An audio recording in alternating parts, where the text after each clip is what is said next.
preparing for that big negotiation and what happens, what can happen if you fail to prepare. We get a lot of questions from our clients about bigger negotiations that they have coming up, and that fix that they can use in order to make them do well in the negotiation, what to do to prepare for the negotiation. And so this is probably going to come across as a big letdown. There is no quick fix. The quick fix is to practice. We say it takes 64 to 67 reps to pave those neuro pathways. And you really, really want to have that implemented before your big, big negotiation. We want this to be a second nature to you, so that when your amygdala is hijacked and the fight or flight or make friends behavior is kicking in, you're leaning into the skills because you trust the skills so much that you know that they work. And I'm going to tell a story. I actually remember one of my first negotiations as a young negotiator. I was probably in my 20s. And not many people know this, but I actually, I had the honor of training with Derek Gaunt. Derek was my lieutenant on the negotiations team that I worked on. And so we trained all the time. We would do what we called back-to-backs and role play just between everybody on the team. And at minimum, we would meet once a month and train. And all of us had our negotiator tools sitting next to us in our bags. I happened to be a detective at the same time, so I used the tools in my my interviews. And I remember we got called to an incident in Falls Church. This guy had been, his father had left to an elderly care home. His mother had recently passed away, and he was very routine oriented. We later learned that he was what's called schizotypo. And so he was not happy with the fact that the family had to sell the home in order to pay for the father's care. And they were having trouble getting him to move. Long story short, they had a sheriff stop by, and he ended up dousing himself in gasoline and threatening to light the match. And then he started shooting at officers who arrived later at the door, and kind of retreating into this upper area of the home where negotiations began.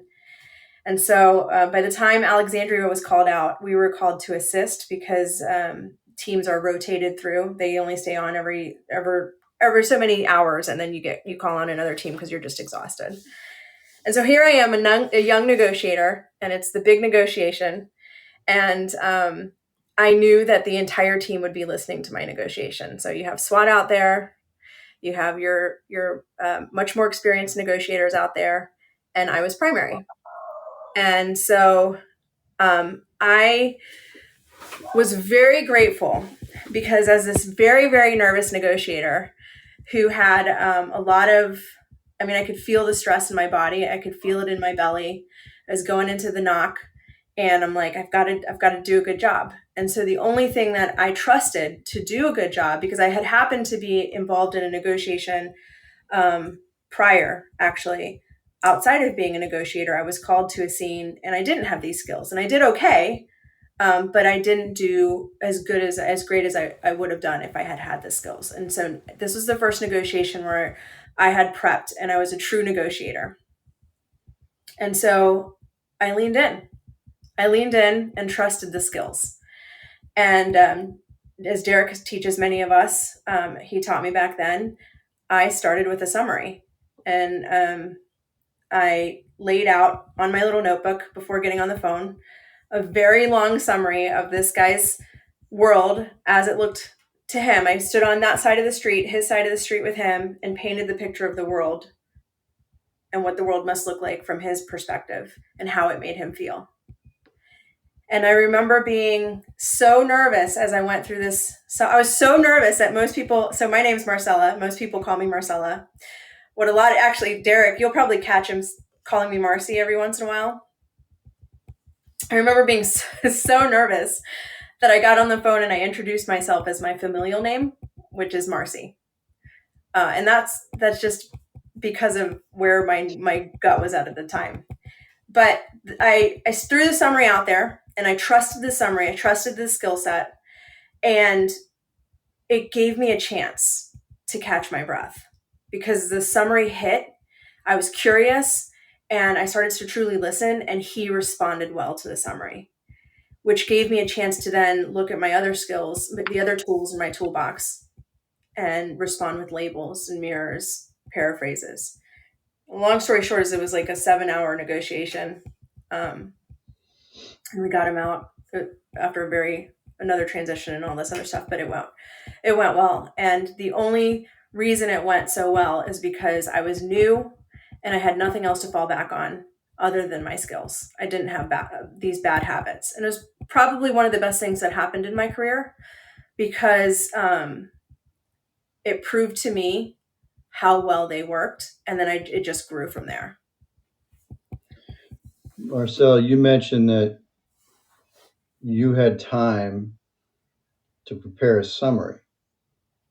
So it sounds like you had to be listening to what was happening before you in prep. Yes. So there was a little bit of prep. I wasn't listening to the negotiation. We got on scene. It was like, you're number one, go meet with the team. So I met with the team that we were transitioning with, and they summarized what was happening to me. And as that was happening, I was coming up with strategy. I also had my team, and I'll talk about that in this conversation, because we don't do things in a silo in true hostage negotiation world. I'm not negotiating by myself. I might be the one on the mic listening with the headset, but I have a coach, and we have mental health there. We have intel. Our entire team is there listening and waiting and interpreting the information. Because what do we say tactical empathy is all about? It's not just interpreting it and understanding it. It's articulating it back, that understanding back to the other side. And because you're under stress in a high stress negotiation, you're seeing it, you're in tunnel vision. You really do need that team to help you kind of navigate through not missing the black swans. And it also sounds like that summary, even though you were prepared to need space once you got into the game. And it sounded like that summary gave you that space to actually get settled. Yes. Yeah, and that doesn't mean I was perfect. I was actually quite the opposite. I remember, and I still kind of laugh because it was a recorded negotiation, so I've listened to it since. But I remember giving an iMessage at one point during the several hours that we were negotiating, and I messed up on the iMessage. So I remember messing up on the iMessage, hearing myself mess up, and then pivoting into a label or a mirror and just getting right back on track. So it doesn't mean that knowing the skills and falling back on the skills doesn't mean that you're going to be perfect all the time. In fact, I think it's important to strive to be your best. You also have to give yourself grace, because really what we're prepping for is to stay in that negotiator seat and to listen at that highest level of listening, which is that empathetic listening. What does the world look like to them? What's their motivation, their perspective, the environment, the circumstances? What brought them here? Because we're all so very different, and our perspectives are different because of our backgrounds. I hear the coaches talk about a lot of our coaching clients want to know about sequencing. And preparing for this conversation, I asked you about. I labeled. I said it sounds like you didn't have a list of all the skills in front of you during the negotiation, and you responded. I did. I responded with, I absolutely did. So I think I could probably pull out a notebook somewhere. And this list wasn't as strong as the Black Swan skill set. There are actually some skills that I would have wished I had as a detective and as a hostage negotiation member. There's an acronym that some law enforcement agencies used called more pies. So minimal encouragers, open-ended questions, reflecting, emotion labeling, paraphrasing, iMessages, and summaries. And I had that list on the back of a notebook everywhere I went to include my investigations because of how powerful the skill set was. So prep is practice and practice is prep. Practice and understand yourself. Understand yourself because you're going to get in your own way. And I'll use myself as an example. I'm an assertive, and although I have tendencies in both of the other camps, of the analyst camp and also the accommodators camp, when I'm pushed up against the wall, when I'm at my worst, I knee-jerk reaction into some of the defaults that are not helpful for me, which is to fight back, get agitated, which gets in the way of actually listening and being curious. And so understanding that about myself and having a team around me that understands that helps me to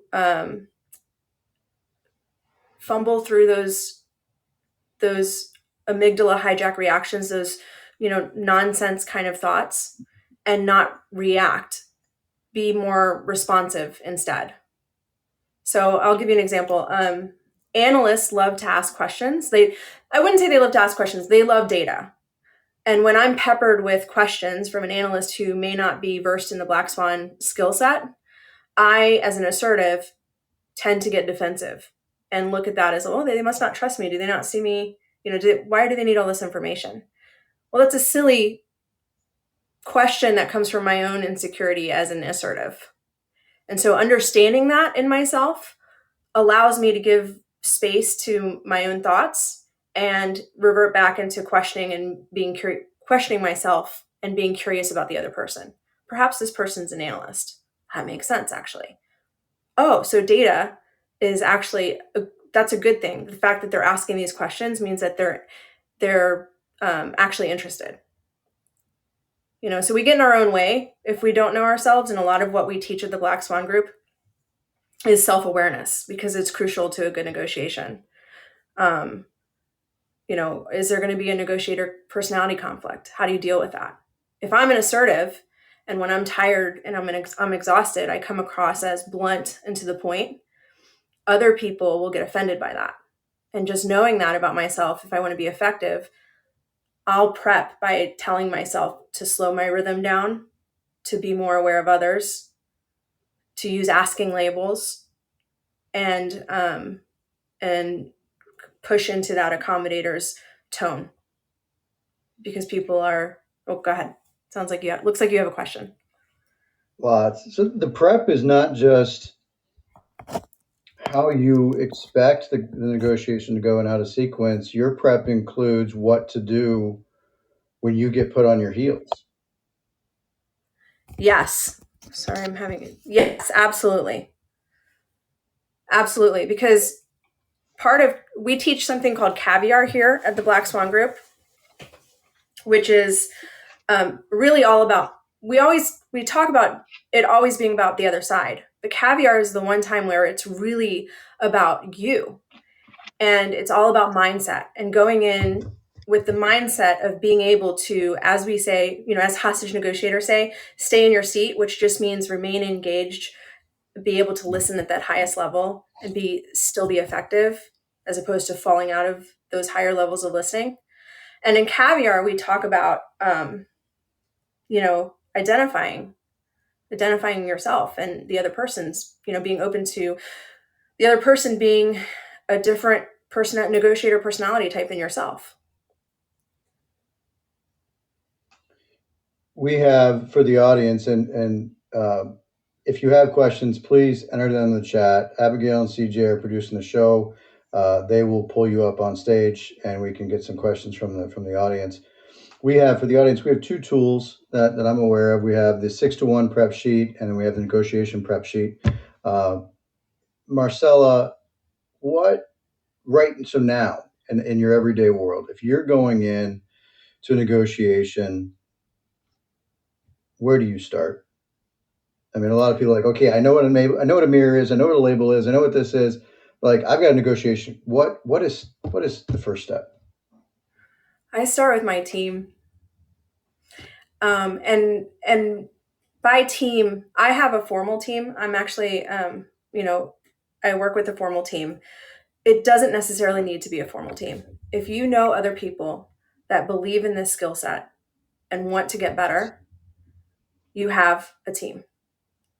And if you meet with people on the regular, just to kind of pass the ball around about your negotiations that you're getting into, they're going to help you stay focused through the lens of negotiation. Because so often, and I can say this for myself, so often we fall back into listening in level one and level two unintentionally. Unintentionally. It's not because we're not great negotiators when we try, but even those of us that are, you know, consider ourselves great listeners, we're really not as effective as we should be. And so I need my team. My team practices. We meet weekly, and we'll walk through, caviar with each other. We'll vent. We'll talk about, things that might distract us from the negotiation. And then we'll talk about the negotiation itself. And we'll put together, we have this wonderful prep sheet through the Black Swan Group.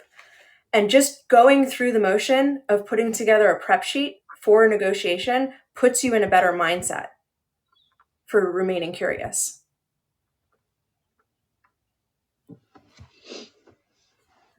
I would also add that it's just doing it on a routine basis is so important, because this is a language. And if you don't routinely engage it, you're going to forget it. And that's when you do have I would say the most difficult negotiations are the ones where you didn't see them coming. You didn't have time. You picked up the phone and you're like, "Oh, here we are." You want to be so ready that you're in your mind, you're thinking, what can I use, what can I grasp to get traction in this conversation? So you want to practice so much that you fall back on the skill set. You know that this works because you've tried them out. You've given it a chance to prove to yourself. I'll share with the audience a little bit of insight behind the curtain. I'll pull back the curtain on the Black Swan Group. We use and practice the skills every day. And one time we were using, not one time, over time we were using the oriented questions uh, too much. And Chris Voss said, okay, no more no oriented questions. Figure out a different way. And that sort of put our company in a bit of a good tizzy. And so we started using asking labels and doing things like that. And so, Marcella, when you think about your favorite skills or your default skills, and very specifically, you said you were an assertive. What skills do you rely on to when you recognize the negotiator type, conflict type? What skills do you rely on to buffer those tendencies? Labels.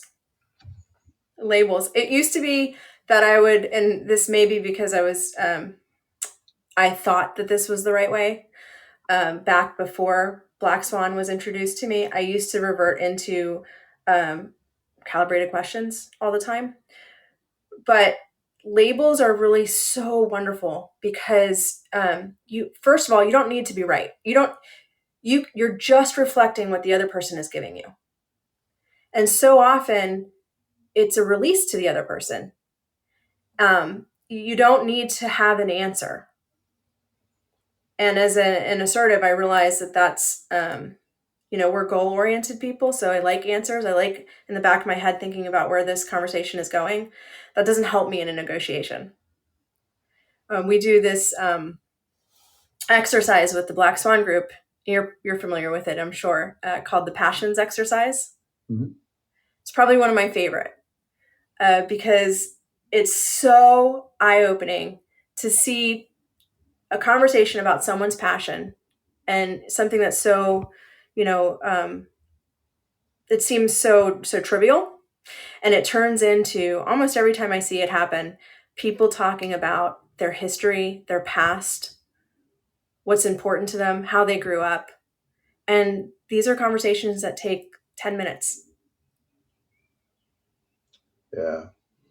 That reminded me, I learned when I was learning, I learned a lot through passions, and I think I learned more through attacks. Mm-hmm. Where for everybody listening, you pick what you're passionate about first. So for me, let's just say I'm passionate about golf, and the other side has to intentionally attack golf, and I have to defend that through labels and staying curious. And I can only use labels. And I thought, wow, this is a really good way to not get angry. Uh, the what other so passions attacks what other ways do you implement practice as prep in your life in general? So actually, I got this from Sandy Hine. So I'm not going to take credit for this, but going into your everyday life and going into the grocery store and finding out what you can learn about the other person without really giving a lot of information about yourself. No, I'm gonna have to warn you, because you find yourself going in for groceries and then engaging in conversation and staying there longer than you intended because you just don't want to be rude. But it's a great way to prove to yourself how massively powerful these skills are. Okay. I'm going to throw a curveball at you because we did not discuss this. I've heard Chris talk about cold reads, and in starting a negotiation, regardless of what it is, you're coming in. There's always that first silence, whether it be picking up the phone or seeing somebody and doing a cold read. Can you talk a little bit about, if you can, about your perspective on cold reads and the benefit of them? Yes, trust yourself. So we say that they're our intuition. We can pick up 20 million bits of information just on our intuition alone. And so we read people before they say things, and we're doing it to other people, but they're also doing it to us. And so trust your gut. There's there's a wonderful book, because I think one of the biggest questions that I find, at least personally, that I get as a coach for the Black Swan Group is, how do I label someone? How do I get to that deeper dive label? Well, usually it's that cold read that'll tell you, because people are telling you how they feel without using the words.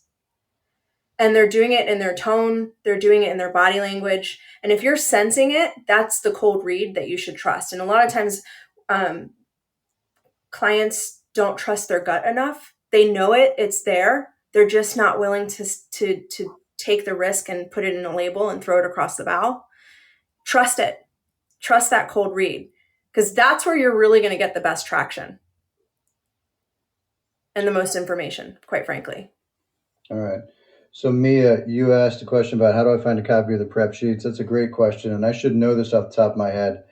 We have it in some of our guides, I'm pretty sure, online. But what I'm going to do is I'm going to say tune in next week, and I will make sure that we have a download link in this show for everybody to download. So I'll go ahead. So I'm not going to send everybody on a wild goose chase downloading all of our guides, although they are a great resource. Uh, I'll make sure that we have the prep sheet as a download from the show next week. CJ, as a producer, you're going to hold me accountable and make sure that we have that. So going back, and I'm going to attempt to make a summary here, Marcella, and you can critique me. Being very deliberate. Preparation is being very deliberate in the skills, so much so that you might have them written down in front of you. Preparation is practice with either through your own mental exercise or with a team, going through caviar. Preparation is identifying what your triggers might be during the negotiation and how you'll handle those triggers when they happen. Great summary. Um, I would add something we didn't talk about, so it wouldn't be part of your summary: tone. And that's part of your understanding your own personality type, negotiator personality type. Tone is such an effective tool. The way we say something is so much more important than the words actually used. And people pick up. We were talking about those cold reads. So being aware of your own tone and practicing your tone is extremely important. Um, we tend to speed up. Some people tend to speed up when they're excited about things or when they're nervous about things.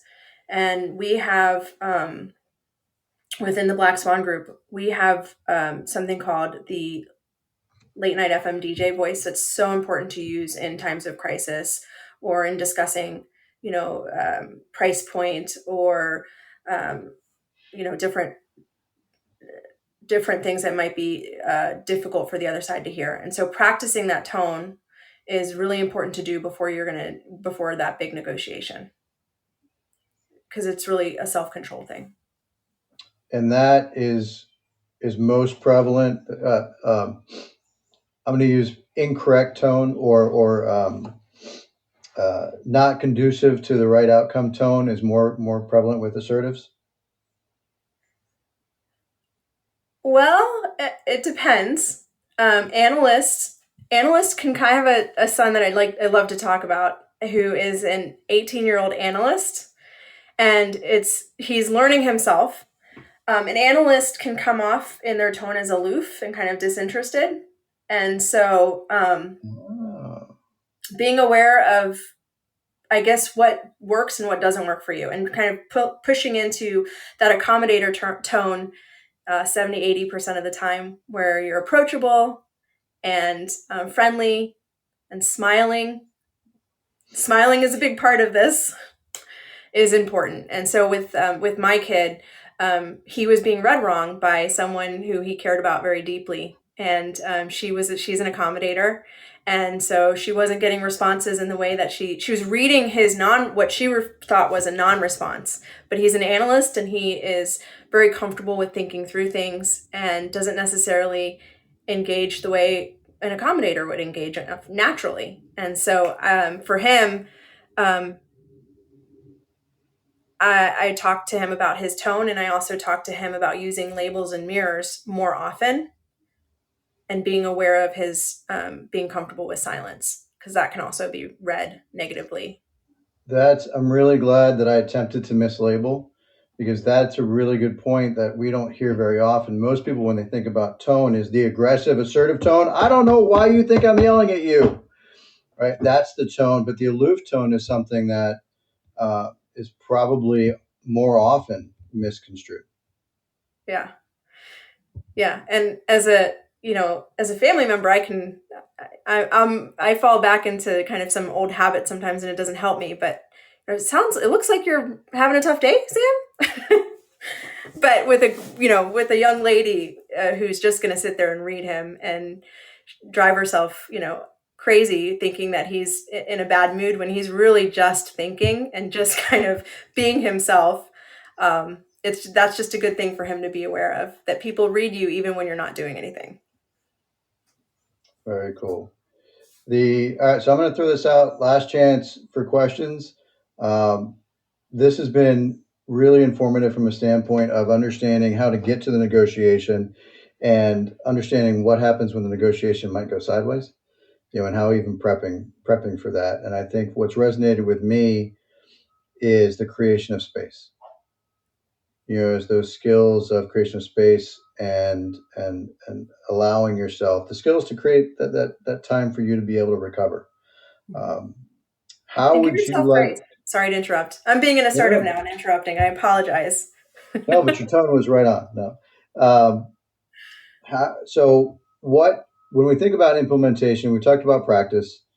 Um, how would you like for those that attended today to go out and start thinking more about preparation and practice for negotiations? So, um, you know, use what is comfortable for you. Using a journal is extremely helpful. Being aware of how often you use labels or mirrors, or at least trying to use labels and mirrors throughout your week, and then writing them down and writing down your struggles is helpful. Meeting with people who want to get better. Surround yourself with people who are like minded and want to get better, and then use them as your team. to continue to implement this skill set, because you'll find yourself gravitating towards how helpful they are for you in this world. Great.